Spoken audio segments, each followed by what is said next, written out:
Hi guys, విద్యుత్ వలయాలు అనే lesson మనం కంప్లీట్ చేసేసాం కదా. ఇప్పుడు నీడలు ప్రతిబింబాలు అనే లెసన్ని start చేసుకుందండి.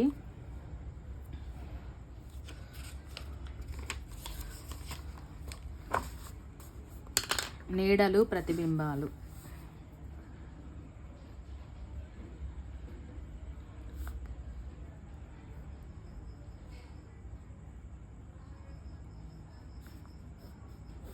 Sixth class semester 2 text book.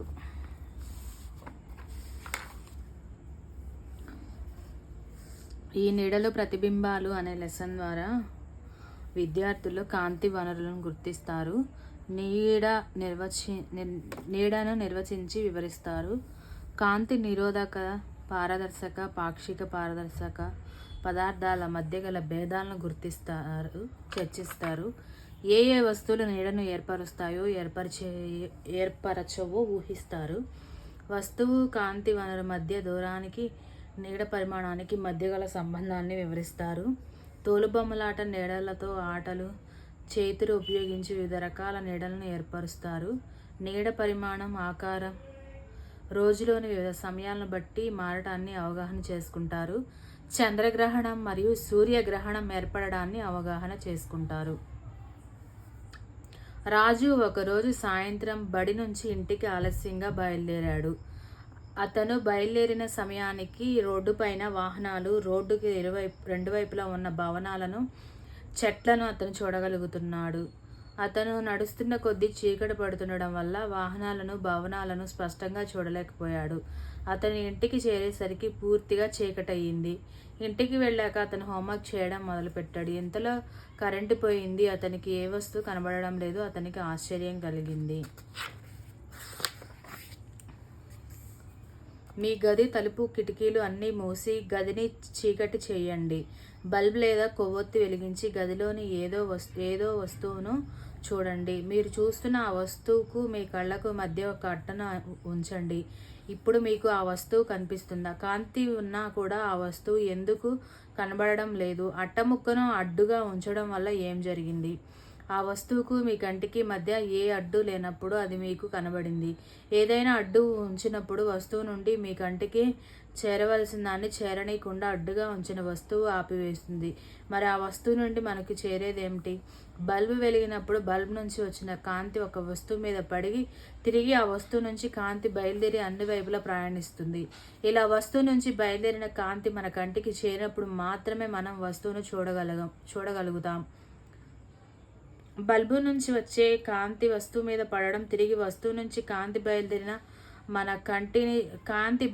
మన కంటిని చేరడాన్ని పరిశీలించండి. కాంతి ఎక్కడి నుండి వస్తుంది, ఏ వస్తువుల వల్ల వస్తుందో ఆలోచించి రాయండి. కాంతిని ఇచ్చే వస్తువును కాంతి జనకం అంటారు. కాంతి జనకం ఏంటి? కాంతిని ఇచ్చే వస్తువును కాంతి జనకం అంటారు. సూర్యుడు, వెలుగుతున్న విద్యుత్ బల్బు, వెలుగుతున్న కొవ్వొత్తి మొదలైనవి కాంతి జనకాలు. ఒక్కసారి ఇది రాసేసుకుందండి. కాంతిని ఇచ్చే వస్తువును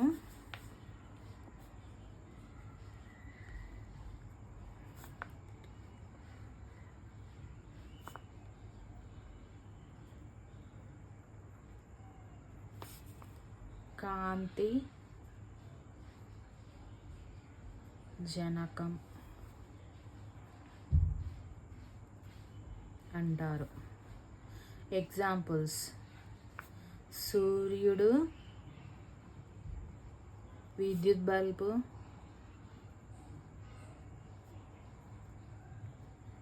కొవ్వొత్తి.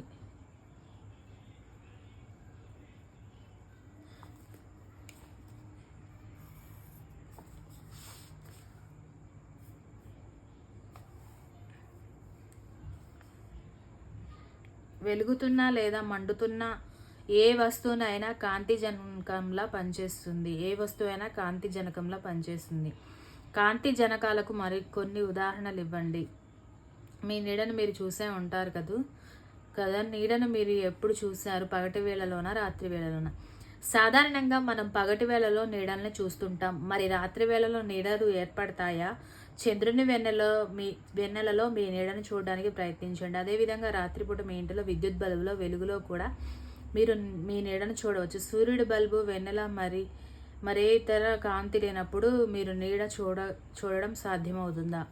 మరి నీడలు ఏర్పడాలంటే ఏం కావాలి? ఏదైనా వస్తువుకు నీడ ఏర్పడాలంటే ముఖ్యంగా కాంతి అవసరం. ఏదైనా ఒక వస్తువుకు నీడ ఏర్పడాలంటే ఏమీ అవసరం? కాంతి అనేది అవసరం.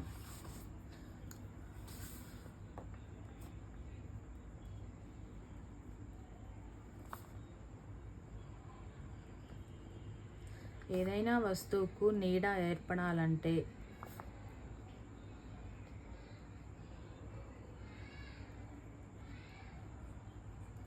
కాంతి అవసరం.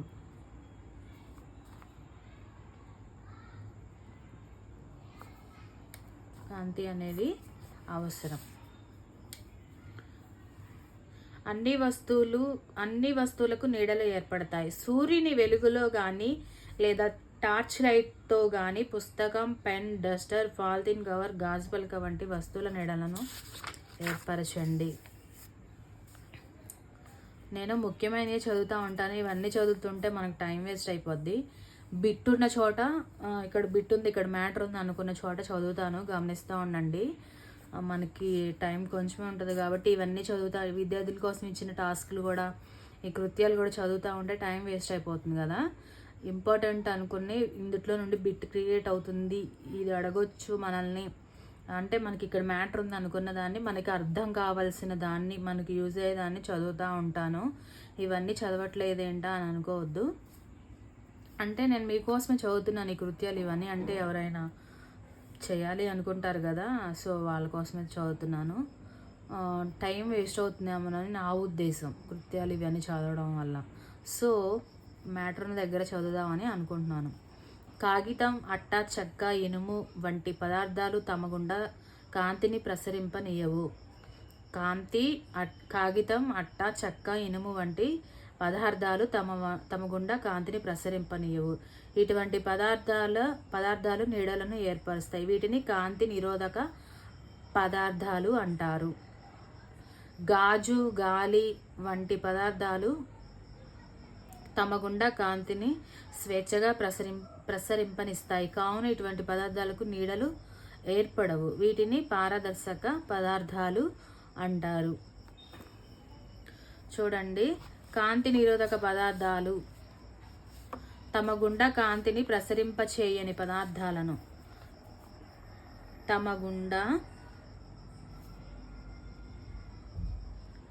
కాంతిని ప్రసరింప చేయని పదార్థాలను కాంతి నిరోధక పదార్థాలు అంటారు.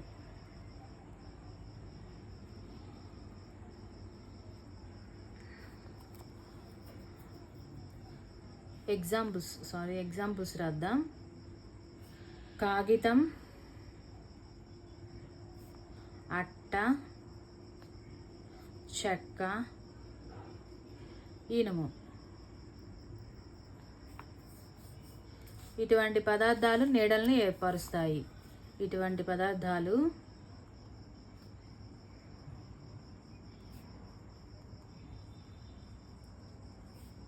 నీడలను ఏర్పరుస్తాయి.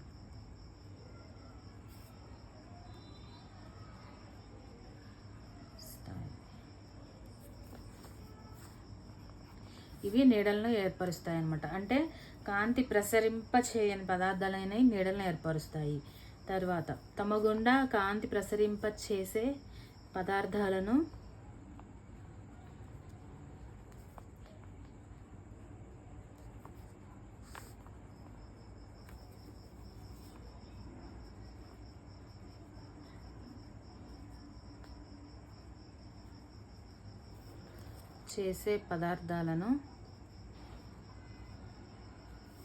పారదర్శక పదార్థాలు అంటారు.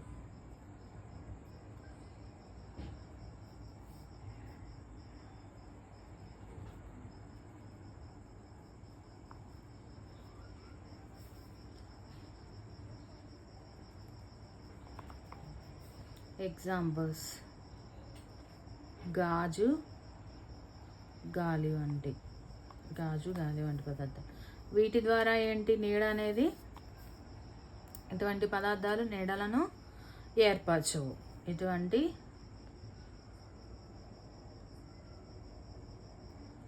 పదార్థాలు నీడలను ఏర్పరచవు.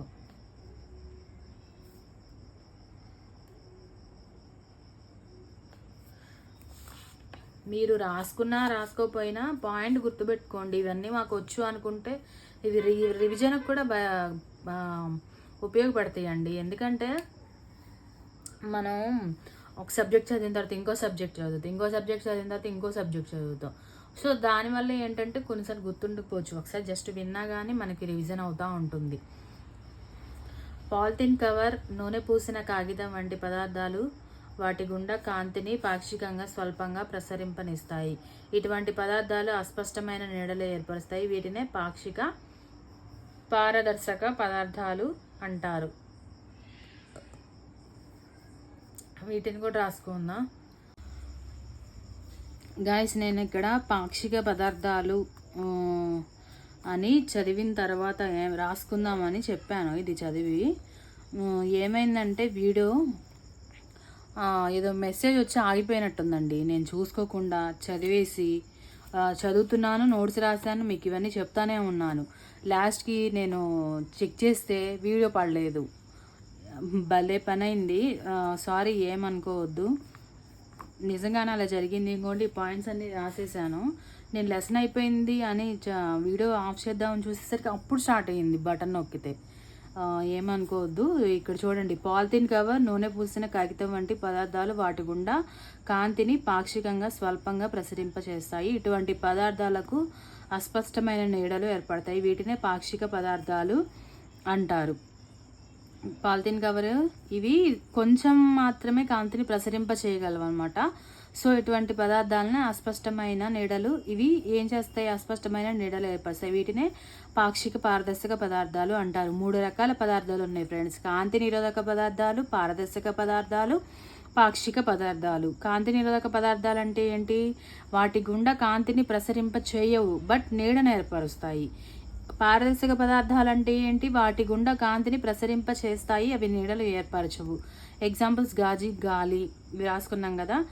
తర్వాత పాక్షిక పదార్థాలు, పారదర్శక పదార్థాలు అంటే ఏంటంటే కొంచెం మాత్రమే నీడను ఏర్పరుస్తాయి, అవి అస్పష్టమైన నీడలను ఏర్పడతాయంట. ఒక స్పష్టత అనేది ఉండదన్నమాట.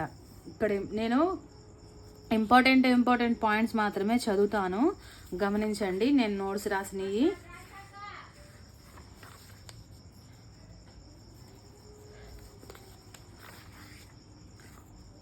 ఓకేనా? ఇంపార్టెంట్ లైన్స్ మాత్రమే చదువుతాను చూడండి. ఎందుకు ఇంపార్టెంట్ కాకపోయినా టైం వేస్ట్ చేసుకొని చదువుకోవడం ఎందుకు? ఇవన్నీ కృత్యాలు కదా. సో ఇవన్నీ మనకు వద్దులేండి. ఇక్కడ చూడండి, ఒకటి మీకు తెలుసా అని ఇచ్చారు, తోలుబొమ్మలాట. మన సాంప్రదాయ కళారూపాలలో తోలుబొమ్మలాట ఒకటి. ఇందులో కొన్ని బొమ్మలు నీడలను తెర మీద ఏర్పరుస్తూ వివిధ రకాల కథలను, గాథలను ప్రదర్శిస్తుంటాయి. మీరు కూడా బొమ్మలను తయారు చేసి తెర మీద వాటి నీడలతో తోలుబొమ్మలాటను మీ పాఠశాలలో ప్రదర్శించండి. ఇక్కడ ఏమీ ఇంపార్టెంట్ లేవు ఫ్రెండ్స్. నేను చెప్తాను ఏదన్నా ఉంటే మీకు. నేను ఇక్కడ చదివేశాను కదా, అదే చెప్తున్నాను కదా, వీడియోలో మొత్తం చదివేశాను. నేను చూస్తే వీడియో పడలేదు. సో నాకు ఈ లెసన్ చదివాను కాబట్టి ఒక అవగాహన ఉంది కాబట్టి నేను మీకు చెప్తున్నాను. ఇంపార్టెంట్ పాయింట్స్ ఇక్కడ రాసి ఇంపార్టెంట్ అనుకుని నేను చదువుతా. ఓకేనా? ఇక్కడ కూడా ఏమీ లేవు అనమాట. అంటే చూడండి, ఇవి చేతి వేళ్ళు కదా, చేయి కదా. ఈ పాక్షిక పారదర్శక పదార్థాలకి ఉదాహరణ అనమాట. అంటే స్పష్టంగా ఉన్నదా? ఇది చేతి వేళ్ళు. యాక్చువల్గా ఇది స్పష్టంగా పడాలి కదా, కానీ దీని నీడ ఎలా ఉంది చూస్తుంటే కాకి నీడలాగా ఉంది. దానికోసం ఈ ఎగ్జాంపుల్స్ ఇచ్చారనమాట విద్యార్థులకు అవగాహన చేయడానికి. ఈ పాయింట్ మీరు రాసుకున్నారా? పాక్షిక పారదర్శక పదార్థాలు వాటి గుండా కాంతిని పాక్షికంగా ప్రసరింపనిస్తాయి అనేది ఇది రాసుకున్నారు కదా. అదే ఇది రాసుకునేటప్పుడే వీడియో ఆగిపోయింది. ఇది రాసేసుకోండి ఈ పాయింట్. తర్వాత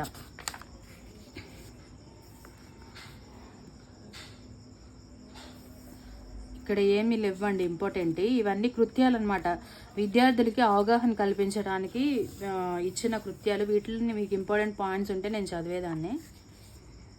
ఇక్కడ ఒక పాయింట్ చూడండి, కాంతి అనేది సరళ రేఖ మార్గంలో ప్రయాణిస్తుందని అవగాహన ఏర్పరచుకున్నారు అని ఉంది. అవును, కాంతి అనేది సరళ రేఖ మార్గంలో, రుజు మార్గంలో ప్రయాణిస్తుంది. దానికి ఇక్కడ ఒక ప్రయోగాన్ని చేశారనమాట. ఆ ప్రయోగం చూడండి. ఇది పిన్ హోల్ కెమెరాని తయారు చేద్దామని ఇక్కడ ఇచ్చారనమాట. ఇది ఎందుకు తయారు చేస్తున్నారంటే, కాంతి అనేది సరళ రేఖ మార్గంలో అంటే రుజు మార్గంలో ప్రయాణిస్తుందని రుజువు చేయడానికి ఈ కెమెరాను తయారు చేసి దీని ద్వారా అది రుజు మార్గంలో ప్రయాణిస్తుందని నిరూపిస్తారనమాట. అంటే చిల్డ్రన్స్కి అర్థమయ్యేలా చెప్పడానికి అనమాట. మీరు ఇక్కడ ఒక పాయింట్ రాసుకోండి. ఇదిగో నేను రాసే చూడండి. కాంతి సరళ రేఖ రుజు మార్గంలో ప్రయాణిస్తుంది అని రాసుకోండి. తర్వాత పిన్ హాల్ కెమెరాను తయారు చేద్దాం. దీనికి కావలసిన వస్తువులు గుర్తుపెట్టుకోండి. 8 సెంటీమీటర్ల వ్యాసం, 30 సెంటీమీటర్ల పొడవు గల పీవీసీ గొట్టం, 7 సెంటీమీటర్ల వ్యాసం, 30 సెంటీమీటర్ల పొడవు గల పీవీసీ గొట్టం, నలుపు డ్రాయింగ్ షీట్ లేదా ముదురు రంగు డ్రాయింగ్ షీటు, తర్వాత 1 మిల్లీమీటర్ కొబ్బరి నూనె, 2 రబ్బర్ బ్యాండ్స్, గుండు సూది, తెల్ల కాగితం, A4 size paper, A4 size తెల్ల కాగితం, పీవీసీ గొట్టాలు అందుబాటులో లేకపోతే మందపాటి ముదురు రంగు కాగితంలో అట్టతో పైన తెలిపిన కొలతల్లో మీరే గొట్టాలుగా తయారు చేసుకోవచ్చు. ఒకవేళ పీవీసీ గొట్టాలు అందుబాటులో లేవనుకోండి, అట్ట ముక్కతో కూడా తయారు చేసుకోవచ్చు అనమాట. ఇవి గుర్తుపెట్టుకోండి. పిన్ హోల్ కెమెరాను తయారు చేయడానికి కావాల్సిన వస్తువులను కూడా పెట్టుకొని ఈ పాయింట్స్ రాసుకోండి. నేను కూడా రాశాను చూడండి. ఇదిగోండి, పిన్ హోల్ కెమెరాకు కావాల్సిన వస్తువులు అని చెప్పేసి నేను ఇక్కడ రాసేసాను. ఆ వస్తువులు గుర్తుపెట్టుకోండి. క్వశ్చన్ అడగొచ్చు, ఎలా అంటే పిన్ హోల్ కెమెరాను తయారు చేయడానికి ఏ ఏ వస్తువులు అవసరమవుతాయి అని ఇస్తారు. ఒకవేళ లేకపోతే కొన్ని వస్తువులు ఇచ్చి పిన్ హోల్ తయారీకి కావాల్సిన వస్తువు కానిది ఏదైనా ఉందనుకోండి, అది పెడతారు. అప్పుడు మనం గుర్తించాలి కదా. సో ఇవి కూడా గుర్తుపెట్టుకోండి అనమాట. ఇందులో ఇది ఒకటే ఇంపార్టెంట్. ఇదిగోండి, ఇదంతా ఏంటంటే ఈ పిన్ హోల్ తయారీ కెమెరా ద్వారా వస్తువు అనేది రుజు మార్గంలో ప్రయాణిస్తుందని నిరూపించారనమాట. మనకు కావాల్సిన పాయింట్ ఏంటంటే, కాంతి ఏ మార్గంలో ప్రయాణిస్తుంది? సరళ రేఖ, రుజు మార్గంలో. సరళ రేఖ మార్గం అన్న రుజు మార్గం అన్న ఒకటే. ఆ పాయింట్ ఒక్కటే అనమాట మనం గుర్తుపెట్టుకోవాల్సింది. అంతగా కృత్యం అనమాట, మనకు అవసరం లేదు. జస్ట్ విద్యార్థులకు ఒక ప్రయోగం ద్వారా చూపించాలి కదా. సో కాంతి అనేది రుజు మార్గంలో ప్రయాణిస్తుంది, అదే సరళ రేఖ మార్గంలో ప్రయాణిస్తుంది. ఇక్కడ చూడండి, కాంతి అన్ని వైపులా కూడా రుజు మార్గంలో, సరళ రేఖ మార్గంలో ప్రయాణిస్తుంది అని ఒక పాయింట్ గుర్తుపెట్టుకోండి. ఇది విద్యార్థులకి ఏ ఎగ్జాంపుల్ ద్వారా, ఏ ప్రయోగం ద్వారా, ఏ కృత్యం చేసి మీరు విద్యార్థులకి ఇది నిరూపించగలరు అనుకుంటే పిన్ హోల్ కెమెరా ద్వారా చూపొచ్చు అని చెప్పొచ్చు. ఓకేనా?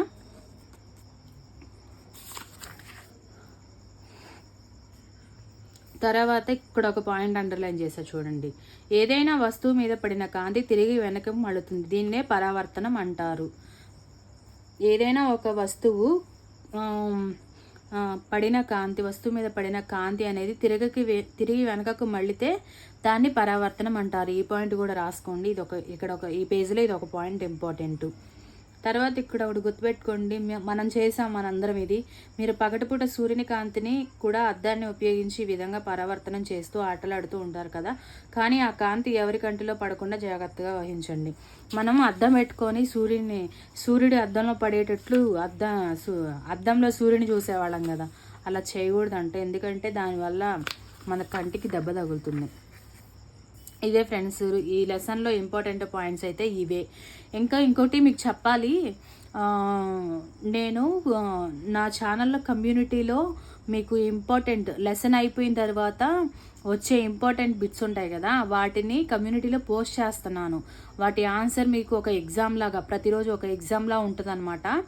ఒక 4-5 క్వశ్చన్స్ పెడుతున్నాను, వాటికి ఆన్సర్ చెయ్యండి. అంటే లెసన్ చూసిన తర్వాత వాటికి ఆన్సర్ చేయండి, ఉపయోగపడుతుంది మీకు ఖచ్చితంగా. అది కూడా వీటిలో కీలక పదాలు: కాంతి, కాంతిజనకం, నీడ, పారదర్శక పదాలు, పాక్షిక పారదర్శక పదాలు, అపారదర్శక పదార్థాలు, నేను పదాలను చదివాను. పదార్థాలు, అపారదర్శక పదార్థాలు, పిన్హాల్, కెమెరా, ప్రతిబింబం, పరావర్తనం. వస్తువులను చూడడానికి కాంతి అవసరం. కాంతినిచ్చే వస్తువును కాంతి జనకం అంటారు. అపారదర్శక పదార్థాలు కాంతి మార్గంలో అడ్డుగా ఉన్నప్పుడు నీడలు ఏర్పడతాయి. నీడలు ఏర్పడడానికి కాంతి, అపారదర్శక పదార్థంతో పాటుగా తెర కూడా అవసరం. వస్తువుల నీడను చూసి ఆ వస్తువు రంగులను గుర్తించలేం. కాంతి రుజు మార్గంలో, సరళరేఖ మార్గంలో ప్రయాణిస్తుంది. కాంతి ఏదైనా వస్తువు మీద పడినప్పుడు పరావర్తనం చెందుతుంది. వస్తువులకు ఏర్పడే నీడల ఆకారాలను పరిశీలించి కాంతి రుజు మార్గంలో ప్రయాణిస్తుందని అవగాహన చేసుకోవచ్చు. ప్రతిబింబము, నీడ ఒకటి కావు. ఇది ఒక నిమిషం. ప్రతిబింబము, నీడ అనేది కవర్ చేయలేదు అనుకుంటా నేను. చూడండి, నీడకు ప్రతిబింబానికి ఏమైనా తేడాలు, పోలికలు మీరు గుర్తించారా? అవునండి, నీడకు ప్రతిబింబానికి తేడా ఉంటుంది. ఎలాగో చెప్పనా? నీడ ఏంటంటే, మనం ఒక కాంతి ఉన్నప్పుడు మనం నుంచుంటే ఒక గోడకు కానీ, ఒక వస్తువు మీద కానీ, ఒక తెర అంటే ఒక భూమి అనేది మనకు ఒక తెరలాగా కదా, దాని మీద నీడ పడుతుంది కదా, అది నీడ. మనం ఒక అద్దంలో మొహాన్ని చూసుకున్నప్పుడు మన మొహం కనిపిస్తుంది, దాన్ని ప్రతిబింబం అంటారు. నీడకి ప్రతిబింబానికి తేడా ఉంది. నీడ, ప్రతిబింబం అనేది రెండు ఒకటి కావు. ఇది ఒక పాయింట్ గుర్తుపెట్టుకోండి. అర్థమైందా? మనం కాంతి ప్రయాణిస్తున్నప్పుడు మనం నుంచున్నప్పుడు మన నీడ ఎక్కడైనా పడితే దాన్ని నీడ అంటారు. మనం అద్దంలో చూసుకుంటాం కదా, దాన్ని ప్రతిబింబం అంటారు. మన ముఖం మనకు కనిపిస్తుందే, దాన్ని ప్రతిబింబం అంటారు. నీడకి ప్రతిబింబానికి తేడా అనమాట. ప్రతిబింబం, నీడ ఒకటి కావు. తేడా అనేది ఉంది అనమాట.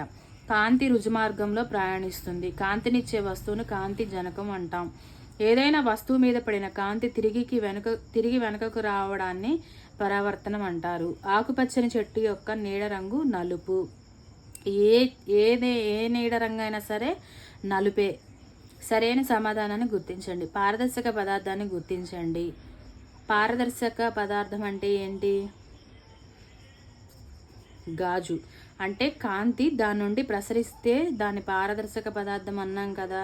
కాంతి ప్రసరిస్తుంది కానీ నీడను మాత్రం ఏర్పరచవు పారదర్శక పదార్థాలు. నీడను ఏర్పరిచే పదార్థం ఏంటి? కాంతి నిరోధక పదార్థాలు కదా. కాంతి అంటే చెక్క, ఇవి అనుకున్నాం కదా. చెక్క ఇక్కడ ఫస్ట్లోనే వాటి గుండా కాంతిని ప్రసరింప చేయవు కదా అవి. అట్టా, కాగితం, చెక్క, ఇనుము వంటి పదార్థాలు అవి కాంతి నిరోధక పదార్థాలు కదా. ఇవి నీడను ఏర్పరుస్తాయి అన్నమాట. నీడ ఏర్పడడానికి కావలసినవి కాంతి వనరు, కాంతి నిరోధక పదార్థం, తెర. ఈ మూడు కావాలి. D answer. ఈ లెసన్ అయితే అయిపోయిందండి. నీడలు, ప్రతిబింబాలు అనే లెసన్ అయితే కంప్లీట్ అయిపోయింది. ఈ మనం టెక్స్ట్ బుక్ అనేది ఫాలో అవ్వాలి. టెక్స్ట్ బుక్లో నుంచి బిట్ అనేది ఎక్కడికి పోదు. టెక్స్ట్ బుక్ దాటి డిఎస్సి కానీ టెట్ కానీ ఇవ్వరు. ప్రతిదీ టెక్స్ట్ బుక్లోదే. ఇవన్నీ ఇందాక చెప్పానండి. ఆ వీడియో ఆగిపోయింది కదా, అసలు అన్నీ చెప్పాను, హ్యాపీగా ఉన్నాను. లెసన్ కంప్లీట్ అయింది, అన్నీ మీకు షేర్ చేశానని తీరా చూస్తే వీడియో రికార్డ్ అవ్వలేదు. మళ్ళీ ఒకసారి చెప్తున్నాను, టెక్స్ట్ బుక్ చదవడం చాలా ఇంపార్టెంట్. లాస్ట్ టైం నేను డిఎస్సిలో చేసిన పొరపాటు టెక్స్ట్ బుక్ చదవకపోవడం. ఏంటంటే వెళ్ళి ఆర్టిఫిషియల్గా వాళ్ళు ఇచ్చిన మెటీరియల్స్ తీసుకొని, వాళ్ళు చెప్పిన నోట్స్ తీసుకొని చదివేదాన్ని. అప్పుడు మనకేంటి, వాళ్ళు బిట్స్ రూపంలో చెప్పేస్తారు మనకి స్పీడ్గా. ఎందుకంటే సిలబస్ వాళ్ళు తప్పని నేను అనను, సిలబస్ కవర్ చేయాలి అండ్ తక్కువ టైంలో కదా. అప్పుడు డైరెక్ట్గా బిట్ చెప్పేటప్పుడు ఏంటంటే అందులో ఉన్న అంతరార్థం అనేది మనకు తెలియదు. సో టెక్స్ట్ బుక్స్ చదవడం వల్ల సబ్జెక్టుపై పూర్తి అవగాహన అనేది వస్తుంది. అప్పుడు మనం ఏంటంటే ఏ బిట్నైనా కానీ ఈజీగా ఆన్సర్ చేయగలం. ఎందుకంటే ఒక బిట్ని ఇట్లా బిట్టుగా లెసన్ అంతా చదవకుండా మనం ఇలా బిట్టుగా చదివామనుకోండి, ఆ కాంతి రుజుమార్గంలో ప్రయాణిస్తుందంట అనేది ఒకటి మనం ఎట్లా బట్టి విధానంలో కానీ అదొక పాయింట్ జస్ట్ అలా గుర్తుపెట్టుకుంటాం అంతే. ఈ కాంతి గురించే, ఈ రుజుమార్గం గురించే ఇంకొక బిట్ ఇచ్చారనుకోండి లోతుగా ఏదైనా ఆన్సర్ చేయలేం. కాబట్టి టెక్స్ట్ బుక్ అనేది పర్ఫెక్ట్గా చదవాలి. ఎవరైనా కోచింగ్కి వెళ్ళకుండా ఇంట్లో ఉండి ప్రిపేర్ అయ్యే వాళ్ళకి ఇది చాలా యూస్ఫుల్గా ఉంటుందని నా ఉద్దేశం. మీకు నా కంటెంట్ కానీ నచ్చితే సబ్స్క్రైబ్ చేసుకోండి.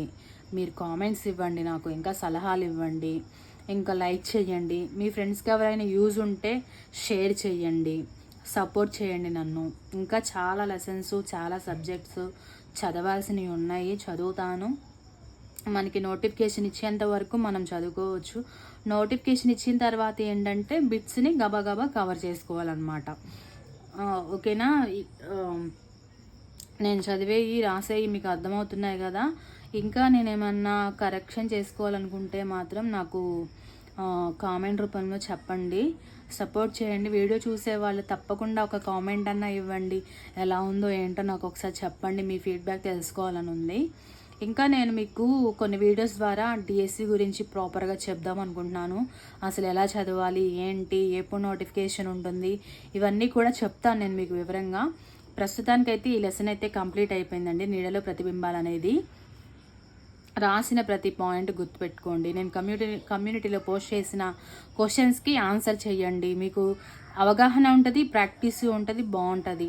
ఇంటి దగ్గర కూర్చొని ప్రిపేర్ అయ్యే వాళ్ళకి ఇది ఒక మంచి అడ్వాంటేజ్ అని అనుకుంటున్నాను. ఎందుకంటే టెక్స్ట్ బుక్స్ లేని వాళ్ళు చాలామంది ఉన్నారు కాబట్టి, చాలామంది టెక్స్ట్ బుక్స్ లేక చదవలేకపోతున్నారు కాబట్టి వాళ్ళకి ఇది ఉపయోగపడాలనే కాన్సెప్ట్తోనే నేను చదువుతున్నాను. నేను కూడా వేరే వాళ్ళ దగ్గర అడిగి తీసుకున్నానండి. చదివిన తర్వాత ఇచ్చేయాలి, నాకు కూడా ఇది ఉపయోగపడుతుందని చెప్పేసి నేను ఉపయోగించుకునేదాన్ని మీకు కూడా హెల్ప్ చేయాలని చెప్పేసి వీడియో పోస్ట్ చేస్తున్నాను. వీడియోస్ పోస్ట్ చేయడం కూడా చాలా కష్టమవుతుంది. సో అందుకని అయినా సరే నేను డిఎస్సి ప్రిపేర్ అయ్యే వాళ్ళ కోసం, టెక్స్ట్ బుక్స్ లేక స్ట్రగుల్ అవుతున్న వాళ్ళ కోసం ఉద్దేశించి నేను అలాగో చదువుతున్నాను కదా, నేను చదివేదే, నేను రాసేదే పోస్ట్ చేద్దామని చెప్పేసి రికార్డ్ చేయడమే కదా కొంచెం కష్టమైన పని, ఇంకంతే కదా, రికార్డ్ చేసి పెట్టేద్దాంలే అని చెప్పేసి నేను రికార్డ్ చేసి పెడుతున్నాను. యాక్చువల్గా నేను ఇంతకుముందు వీడియోలో కూడా చెప్పినట్టున్నాను, ఛానల్ నేను సరదాగా ఏమైనా వంటలు కానీ నేను గార్డెనింగ్ చేద్దామని స్టార్ట్ చేశాను. వాటిని తీసి అసలు ఎలా ప్లాంటింగ్ చేస్తున్నాను, ఎలా కొత్త వాటి ప్రయోగాలు, అంటే బాటిల్స్లో మొక్కలు వేయడం, ఇట్లాంటి ఏమైనా చెప్దాం సరదాగా నేను అవి చేసుకుందాం అనుకుంటే ఈలోపు ఏమైంది, ఎలక్షన్ ఇవి వచ్చేసి ప్రభుత్వాలు మారడము, చంద్రబాబు నాయుడు గారు డిఎస్సి గురించి సిగ్నేచర్ చేయడం, ఇవన్నీ చూసిన తర్వాత సరే ఇంకా నేను చదువుకుందాము, దానికోసం టైం వేస్ట్ చేసుకోవడం ఎందుకు, ఈ చదివేదాన్ని వీడియో పోస్ట్ చేసి పెడదామని చెప్పేసి నేను ఇలా డెసిషన్ తీసుకున్నానండి. ఖచ్చితంగా నా వీడియోస్ ఫాలో అవ్వండి, మీకు యూజ్ అవుతుంది. సైన్స్ ఒక్కటే కాదు, నేను అన్ని సబ్జెక్ట్స్ కవర్ చేస్తాను, అన్ని చదువుతాను, మీకు ఖచ్చితంగా హెల్ప్ అవుతుంది. మీరు గాబరా పడద్దు, కంగారు పడద్దు, ఏమీ వద్దు. నోటిఫికేషన్ ఇస్తారు, మనం మంచిగానే ఎగ్జామ్ రాస్తాము. అన్నీ చదివినవి మాత్రం కవర్ చేసుకుంటా పోండి. నేను వీడియోస్ రోజుకి 2 పోస్ట్ చేస్తున్నాను కదా, వీడియోస్ చూడండి, ప్లస్ మీరు చదివేది చదవండి, టైం అయితే వేస్ట్ చేసుకోవద్దు. ఇది నా సలహా. ఓకే ఫ్రెండ్స్, మళ్ళీ రేపటి వీడియోతో కలుసుకుందాం. Okay, thank you.